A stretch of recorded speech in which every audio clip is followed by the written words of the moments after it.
Hi friends, मी जीवाची mummy. आज नेहमीसारखं आम्ही शावला शाळेत सोडायला चाललोय. जीवानी तुम्हाला हाय केलं, शावनी पण तुम्हाला हाय केलं आणि प्लँकिस पण दिली. आणि शावूच्या पप्पांना मी नेहमी म्हणते, अरे विकी हाय करत जा ना तू. तर ते थोडंसं असं हे म्हणतात नाही का, नको नको पोरांनाच हाय करू दे नाही का, म्हणजे नको वाटतं त्यांना. आम्ही पोचलो एचएमध्ये. वातावरण छान आहे. तर मध्ये थोडंसं ट्रॅफिक झालं होतं कारण की 10वी ते 5वीचा वर्ग सुटत असतो आणि 1ली ते 4थीचा वर्ग भरत असतो, म्हणून ते मध्ये थोडं ट्रॅफिक जाम सारखं होतं. आणि गाया वगैरे दिसल्या तर जीवा बघितला हंबा म्हणून आवाज देतो मोठ्याने. तर खूप छान वाटतं त्याच्या तोंडातून ऐकायला. आता खूप बोलायचं शिकतोय ना, तर त्याचे प्रत्येक शब्द खूपच छान वाटतात.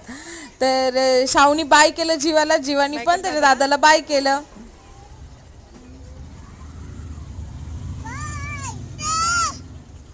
आवाज दे.